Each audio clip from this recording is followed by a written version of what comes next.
विद्यालयमा विद्यार्थीलाई अनुशासन र इमानदारीताको पाठ सिकाइदै थियो, तर पर्दा पछाडि भने करोडौं रुपैयाँको हिसाब नै गायब पार्ने विशेष कक्षा सञ्चालन भइरहेको रहेछ।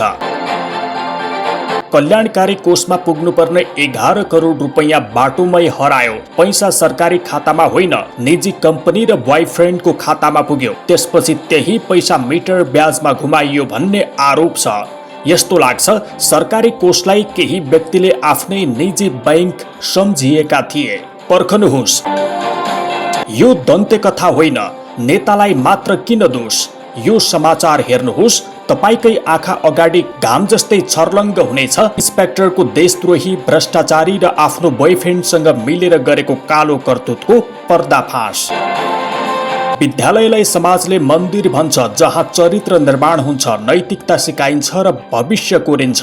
तर जब त्यही विद्यालयको ढोकाभित्र करोडौं रुपैयाँको खेल हुन्छ, त्यो पनि देशको सुरक्षा गर्ने जिम्मा पाएका सुरक्षाकर्मीको हातबाट, अब नैतिकताको पाठ कसले पढाउने? सीआईबीले सशस्त्र प्रहरी कल्याणकारी कोषद्वारा सञ्चालित एपीएफ स्कुलकी लेखा अधिकृत इन्स्पेक्टर कल्पना गुरुङ र उनका साथी लीला बहादुर लामालाई पक्राउ गरेको छ।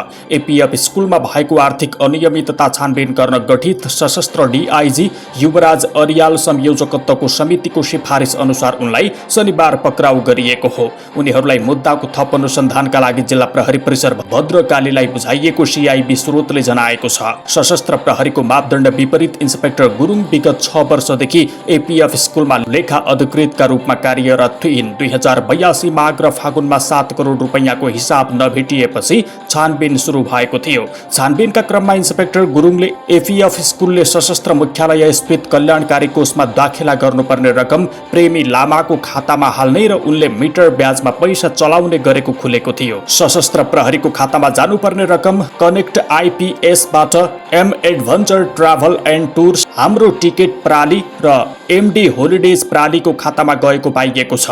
उनीहरूमाथि अपराधिक विश्वासघात, ठगी र सम्पत्ति शुद्धिकरणमा अनुसन्धान भइरहेको प्रहरीले जनाएको छ। सशस्त्र प्रहरीले गरेको आन्तरिक छानबिनमा केन्द्रीय कल्याणकारी कोषमा कार्यरत डीएसपी महेन्द्र हमाल यो घोटालामा मुख्य योजनाकार देखिएका छन्। उनी विगत 8 वर्षदेखि त्यहाँ कार्यरत थिए। जबकि सशस्त्रको मापदण्ड अनुसार लेखामा काम गर्ने कुनै पनि कर्मचारीले 2 आर्थिक वर्षभन्दा बढी नियमित रूपमा काम गर्न पाउँदैनन्। सशस्त्र स्रोतका अनुसार हालसम्म एपीएफ स्कुलबाट कल्याणकारी कोषमा जम्मा हुनुपर्ने करिब 9 करोड रुपैयाँ जम्मा नहुनुमा इन्स्पेक्टर गुरुङ र डीएसपी हमाल बीच मिलेमत देखिन्छ। सबैभन्दा दुःखद कुरा रकमको आकार होइन, विश्वासको पतन हो। अभिभावकले आफ्ना छोराछोरी सुरक्षित र अनुशासित वातावरणमा पढुन् भनेर विद्यालय पठाएका हुन्, तर त्यही संस्थाभित्र आर्थिक बेइमानीको साम्राज्य चलेको खबर आउँदा समाजले के सन्देश लिने? यो इमानदारी, जिम्मेवारी र सार्वजनिक विश्वासमाथिको डकैती हो। देशलाई आज पैसा चोर्ने होइन, विश्वास जोगाउने सुरक्षाकर्मी चाहिएको छ।